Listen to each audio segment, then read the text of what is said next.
Hello, everybody, and welcome back to Astrology and Beyond. Today, with your host Tatiana, also broadcasting for ANN Archetypal News Network.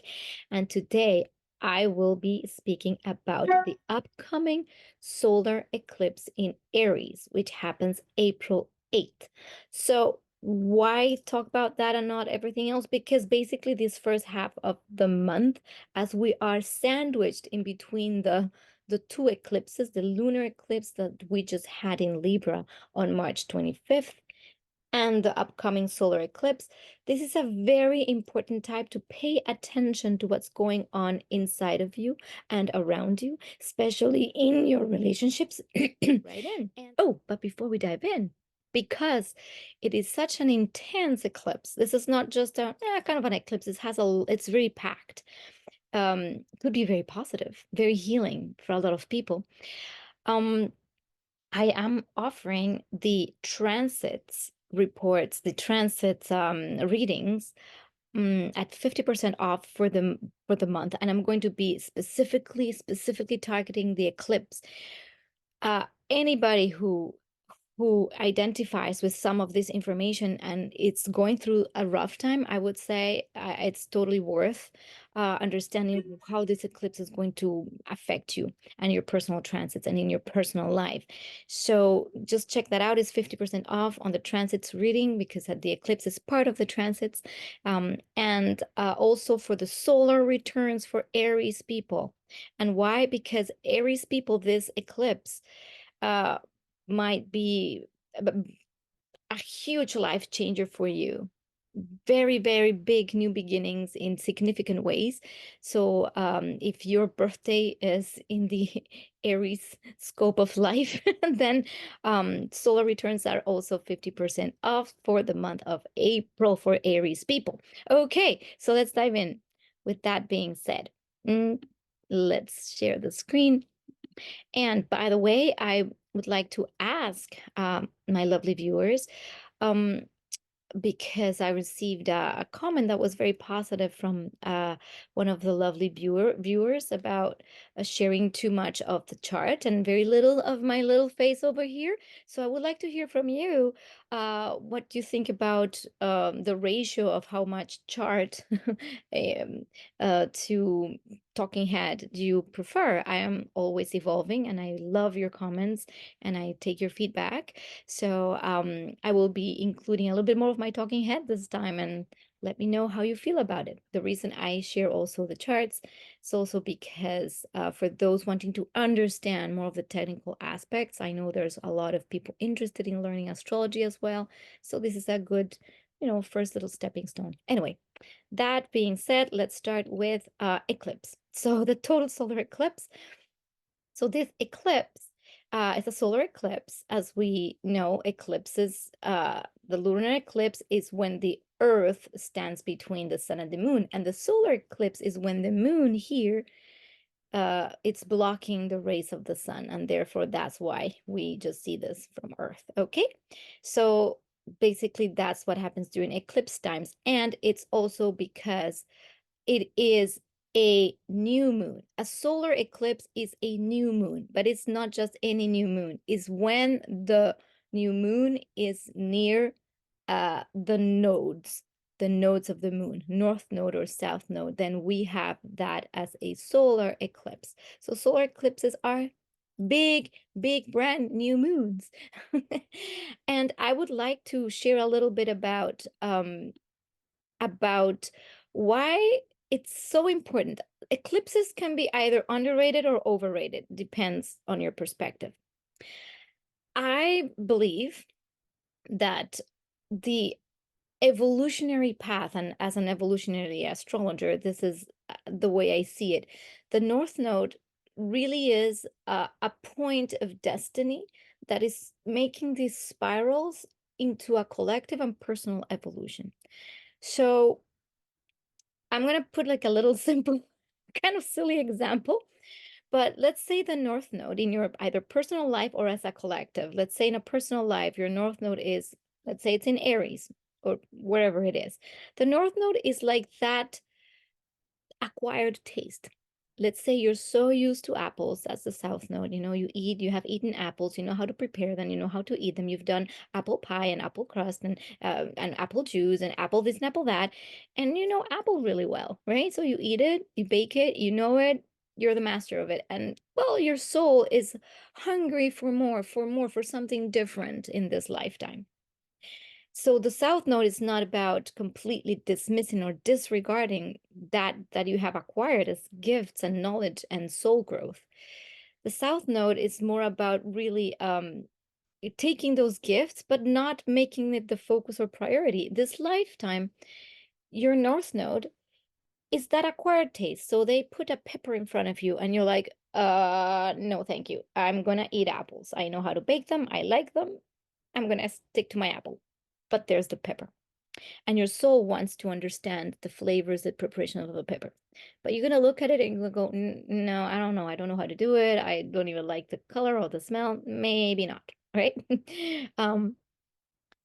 But like any acquired taste, when you start, it's like, but the more you do it, the more you understand it, the more you prepare it, the more you eat it, the more you fine tune it and find the most delicious recipes. You're like, oh my gosh, I cannot get enough of this. Like any acquired taste, or like a wine, wine is an acquired taste. Well, for some, I don't know. But that's a little bit how I see the North Node, is this thing that you're progressively moving towards, and this energy is something you are incorporating. So what does that have to do with this eclipse? Well, kind of everything, because eclipses happen on the nodes of the moon, meaning that at a collective level, there are really important jumps that the collective is doing in the direction of where the eclipse is happening. So when we have North Node eclipses, we like the solar eclipse right now is in Aries, which it's close to the North Node in Aries, which means that as a collective, we are making these huge leaps and bounds in the Aries energy as a collective. And the Aries energy, like any other energy, has light sides and shadow sides. And what we want is, usually when the eclipse happens, as the consciousness is blocked for that little portal of time, we can see the most shadow side of a sign. That's what shows up through the eclipse, so we can see how to choose its light side. I'm gonna put it kind of simply like that. But these are a few of the things that happen with eclipses, and solar eclipses in particular. So, and again, with my example of the North Node, this is the kinds of things we want to be looking at through this eclipse. So new beginnings is a gigantic new moon. Solar eclipses mark the beginning of a new chapter, presenting opportunities for fresh starts and setting intentions for the future. And you want to sit in these new intentions in the positive or the most light side of the sign. I mean, you can choose to not do so, but the evolution wants us to see the shadow side of it so we can choose better to evolve into higher octaves of being, which is essentially evolution. Transformation. They can catalyze transformative experiences, prompting inner and outer changes that lead to personal growth and evolution. There you have it, revelation. Solar eclipses often bring hidden truths or insights to light, illuminating areas of our life that require attention or adjustments. In essence, it's illuminating the shadow. In essence, it's being in the shadow of the consciousness, so we can see and find what it is that we need to adjust in order to keep evolving to higher levels of ourselves. Destiny and fate. They are often linked to karmic events and significant life events that propel us along our destined path. Like any North Node, it's a destiny point, and destiny is something we will not be able to dodge, no matter how far away we get from our destiny points. These things, the more far and not in alignment we are with our destiny, the more these eclipses bring us back, like, and put us back into our alignment. And external events may occur. So solar eclipses can coincide with important events or developments on a global scale, impacting societies and collective consciousness, which is basically what I was saying about this collective North Node. And so let's look a little bit about what's going on with these eclipses. We saw that the lunar eclipse that just happened was in the South Node in Libra. And the solar eclipse that's coming along, the new beginnings, is in Aries. So all the positive qualities of Aries are about courage, about knowing that you can be a pioneer,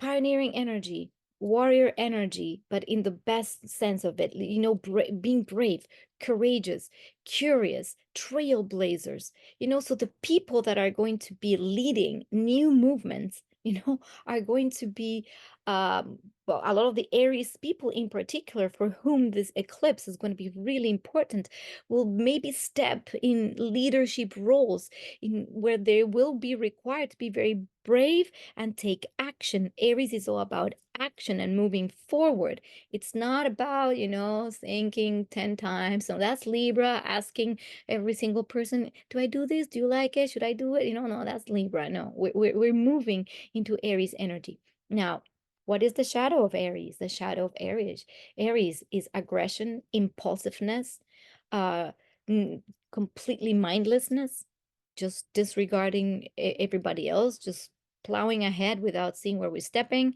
and violence, outright violence.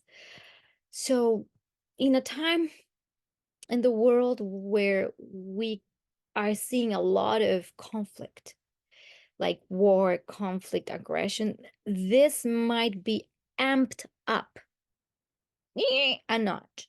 So if in your own being you get triggered in a conflict and your first reaction is to go and charge and get that anger out, and, you know, I'm going to charge for the kill, well, this is where this is where things go sideways. And then you are left with picking up the pieces, right, of those actions. So the idea is to initiate things, to be courageous and brave, to be the warrior you're meant to be of your own life, to step into your own life, but to step with courage, curiosity, bravado, impetus. Now, what's important also is to step into it with wisdom. And we'll see the part of the wisdom where it comes from. If you're not in alignment with your higher self and the highest good and for your soul, then we can fall very easily into the negative. And the energies are not here to make us do anything. We are completely and absolutely in charge of our free will. So it's up to us how we take this energy. So if conflict comes your way and you are trying to heal certain things around aggression, anger, okay, maybe this is a time to chill that out, you know, especially if the conflict has been presented during this portal of the eclipse, when the Libra energies that we talked about 2 weeks ago for the Libra South Node eclipse, lunar eclipse, where we need to let go of certain relationships and things that are not letting us move forward. This is karmic endings, things that are closing. And if we're still stuck in energies of conflict regarding people, codependency, you know, and it could be in the workplace, it could be partners, it could be like super committed relationships, like it could be anything. If it's toxic, if it's not promoting your evolution, it needs to go, and it will go. Now, how do we survive? Obviously survive. How do we ride an eclipse? In the same way we would ride a Pluto transit or something that can be intense, by cooperating with the energy, by doing the inner work, by going within. This is not time to be completely outside affecting a bunch of changes, because eclipses are very unstable times. They are also of the nature of Pluto, you know, there's transformation happening. It's like a cocoon time. These eclipse portals are where the caterpillar is becoming mush. So this is kind of a Plutonian feel to it, because there are transformations happening. And if we want to step into the new beginnings that these energies are giving us, we need completely to be super honest with what is being let go of. So we are ahead of the curve here because you are listening to this. And I know there are countless astrologers out there talking about this phenomenal astrologers, you know, giving you perspective. What I give you is the perspective that I can channel through my being. And if this helps you and can help somebody, like, by all means. So back to our chart. So Aries, those are the shadows and lights. Now, let's go into the more specifics of the eclipse. Ta-da! This is our eclipse chart. I'm trying to move my little face. I hope it's bigger now. Anyway, so the eclipse happens at 19 degrees and 23 minutes of Aries. Please don't mind the houses here. This is where I am in Canada. So, um, important things about the eclipse. It's a huge stellium. You know, we have obviously the sun-moon conjunction or new moon. We are having Chiron, ta-da, exactly conjunct the sun and moon, and we're having Mercury retrograding, and we have also Venus in Aries. So this is a gigantic stellium. Now, what the sun, moon, and Chiron tells us about this eclipse is that there will be the highlight of this eclipse is the Chiron wound of Aries. So what does that mean? Where have we given our power away to initiate in life? It's the wound of the self. If you don't believe in who you are in yourself, because Aries is the birth, is the first sign of the zodiac, is the baby coming out of the womb saying, "Ha, here I am." The Chiron wound is, "Ha, here I am. I don't know. Am I worthy of being here? Who am I? I don't know if I can do anything. Am I even worthy of existing?" You know, that's the Chiron wound, in essence, is when we wanted to go out for something, to express, to be who we are in life and just go for things, because Aries just doesn't think about things. Aries is the baby that's testing things, getting burned, you know. It's like, I just want to do things. It's impulsive and it's curious and it wants to know. The wound is what happened when that curiosity burnt us, made us small, hit us. Now we're scared. It's the complete inner child wound to its, you know, maximum expression. For whatever reason, being on Earth, just even landing here, can be a very Chironian expression. We are separate from source, the source of all the divine, and we are almost made believe that we are separate completely, and that that's gone, and we're on our own, and that life is hard and it's about suffering in this dimension where we find ourselves. And the Chiron wound wants us to see that that is not essentially real. Yes, we've been through many, like, generation after generation after generation of pain and suffering and war. And again, this is like this wounded warrior that I was talking about, is where the masculine, because, and we're healing both feminine and masculine, because the moon is also there. We're trying to heal the ancestral wounds of our parents, grandparents, great grandparents. You know, the war between clans and people, and the eternal wars between one and the other and one the other. The only way we're ever going to get to unify our world is when we can heal those deeper wounds of separation that are so much in the soul. So Chiron in that placement will help us see where those wounds lie, where we have given our power away, where we're not standing up for ourselves, our truth, and the guidance that comes from within that will help us see. And who better to help us see that other people? And this is why we had this eclipse in Libra, because the other person, Libra represents the other, the one that shows me the mirror of me. I see myself in Libra. When I see the other, that's how I can see my blind spots, my pains, my fears, my copings, everything that I've had. So the other is a blessing. And this is why conflict might be like center stage in this time of the Libra Aries uh, uh, eclipses. Because through conflict is where we're going to be able to see ourselves better. It's through the other. So if we're still stuck in the blame game, I hate you, I'm going to kill you, you're the bad person, you're the enemy, we can find enemies everywhere, from the government to our spouses, to our friends, to our co-workers, to our whoever. There's always going to be someone we're going to point the finger at.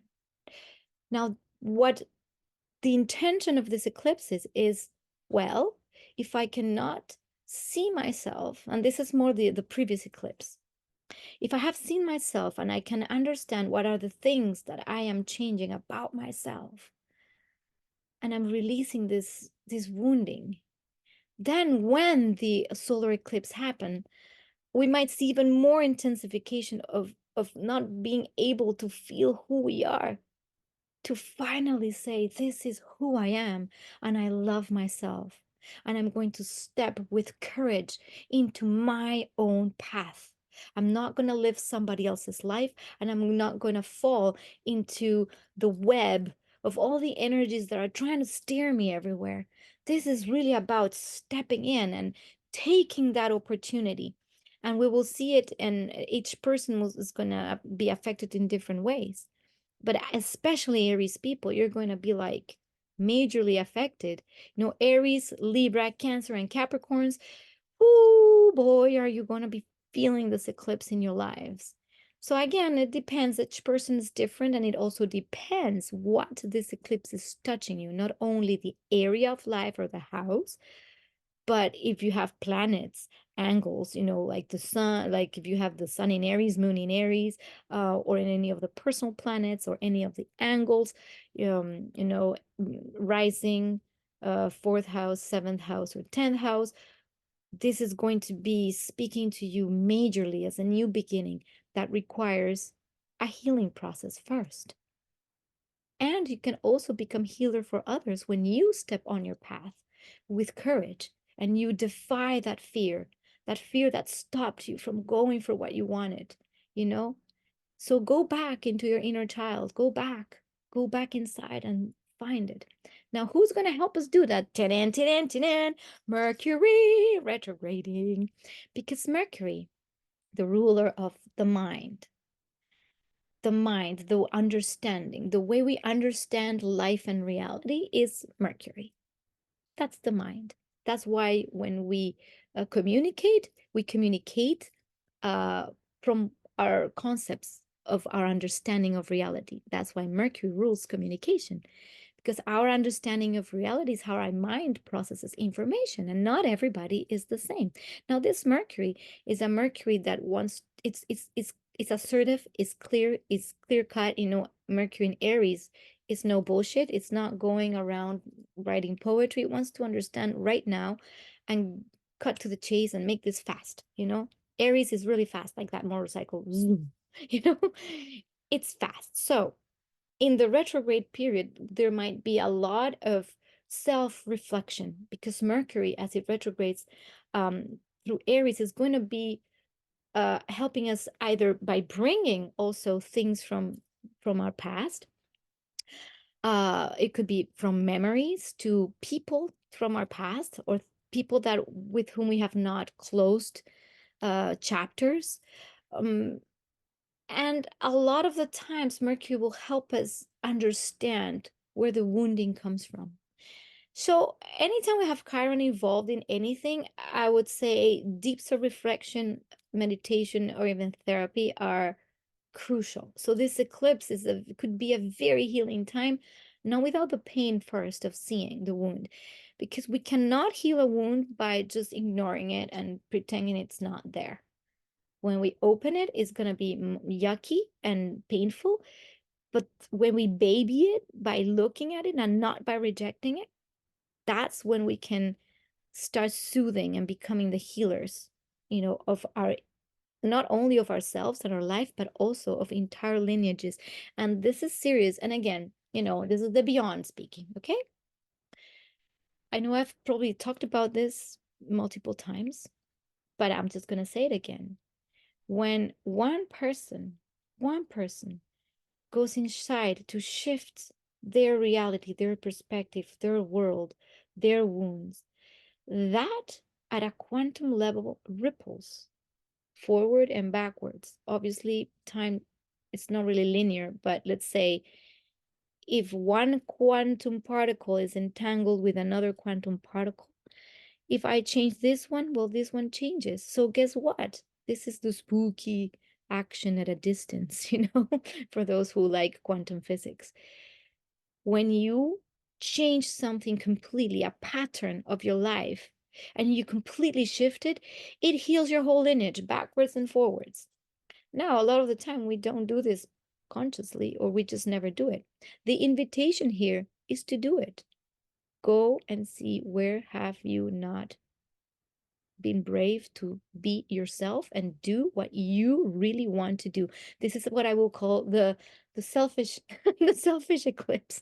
But it's not about being selfish. It's really about honoring your path. And this is so important at a collective level. There's going to be a need to understand that each being has a unique soul path, and that we can be all together on this planet. And this is Aquarius, right? This is the Pluto moving into Aquarius as well. It's like we can transform, Pluto, the planet of deep transformation, our whole society, when we understand that we have a unique path and we're not trying to control anybody's path. This is what's going to create these beautiful collectives that I've been talking about for a while. Now, another important piece of this puzzle is that Mars, the ruler of the eclipse, it's in Pisces and is conjunct Saturn. Okay, so Mars in conjunction with Saturn. And in Pisces, Mars is not really in its element at all. It's kind of lost. It's like shooting arrows in a pool. It just doesn't go very far. It's like, it deflects. And with Saturn, it's like you're trying to shoot the arrow and it's kind of stuck. It's just not going anywhere. This aspect means that we're not going to plow ahead with no thought, just again, I'm telling you, if you're still holding on to anger, resentment, and you're just gonna charge, this is not gonna go well for you. It's not gonna happen. Things are gonna like get soggy. Imagine a battle in the middle of a tremendous like thunderstorm with, water falling everywhere and puddles, and you're trying to push the cannons or whatever. Like I just got this image. It's kind of so bizarre, but that's the image that's coming. And it's really hard, it's wet, it's moist, it's difficult, you're uncomfortable, you're heavy, the armors are completely soaked. Yeah, no. And I know this is kind of a silly image, but that's kind of what it feels like. It's not gonna work well. Where are things gonna work well? Where is this energy going to be fantastic? When we take on a spiritual discipline.